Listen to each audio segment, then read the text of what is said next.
Le 21 mai 2021, j'écris « Ce matin, j'ai entendu maman ronfler pendant que je tartinais du pain avec du beurre de cacahuète. Ça m'a rendue heureuse d'un coup, ça voulait dire qu'elle dormait bien. Maman ne ronflera plus, mais elle ne souffrira plus non plus, et en un sens, je suis soulagée.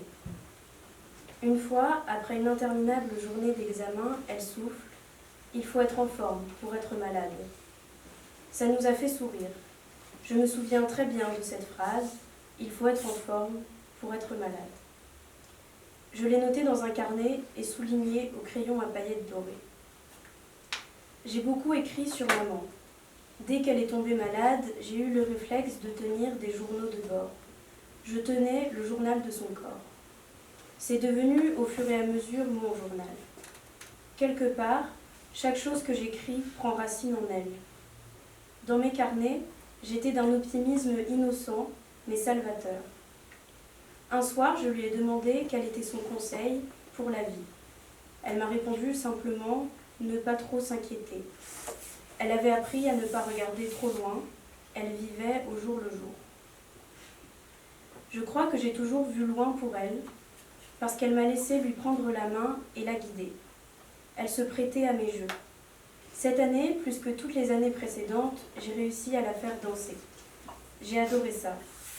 Parfois, elle ronchonnait, mais elle finissait toujours par s'amuser avec l'aide d'Abba et Jean-Jacques Goldman.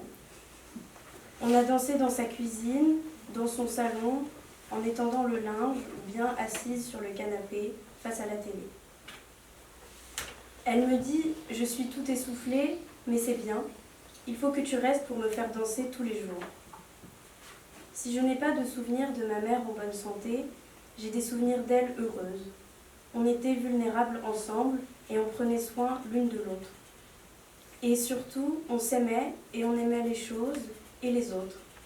Elle aimait la couleur bleue, contempler la mer, Jean-Jacques Goldman, les maths, les anges, faire les courses au Ikea, les teckels, les surligneurs de toutes les couleurs, la physique, les vaches, les Legos, la Suède, les bougies, les doudous, les guirlandes, le mastermind, les chats, les kebabs, les crêperies, les fleurs.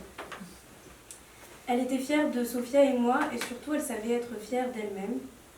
Elle aimait dire qu'elle était têtue, et c'est vrai qu'elle l'était. Elle avait l'esprit rationnel tout en étant sensible. Elle avait conscience qu'elle était forte. Elle a résisté à tout. Tenir debout, sur ses deux pieds, on l'oublie souvent, mais c'est extraordinaire. Jeudi dernier, elle était dans le coma et je n'arrivais pas à parler sans pleurer. Alors j'ai pleuré en parlant parce qu'elle m'a toujours dit que c'était courageux de pleurer et qu'il fallait que j'essaye de parler. Et moi je lui ai dit qu'elle avait assez résisté, qu'elle avait le droit d'abandonner, que c'était même courageux d'abandonner. On a le droit de céder. Le lendemain, elle est morte. Elle n'était plus assez en forme pour être malade. Alors je suis triste et désorientée. Je suis triste parce qu'elle n'a jamais vu mon premier appartement. Elle ne verra jamais tous les gens que j'aime, que je vais aimer. Je suis triste parce que quand je vais à la mer, ça ne sert plus à rien que je lui envoie une photo des vagues, de mes copines qui font les clowns ou du coucher de soleil. Je suis triste parce que je ne l'entendrai plus dire « C'est avec cette musique que j'ai appris le subjonctif, en écoutant Patois de Jean-Jacques Goldman. » Je suis triste parce que j'avais encore plein de choses à lui raconter. Mais avec maman, on a toujours eu le droit d'être triste, même si on ne savait pas pourquoi.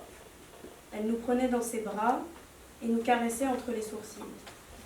Elle était tendre. J'aimerais remercier chaque personne qui, ces dernières années, a pris soin d'elle comme elle a pris soin de nous. J'aimerais que nous assumions nos vulnérabilités, que nous acceptions d'être portés par les autres. Merci maman.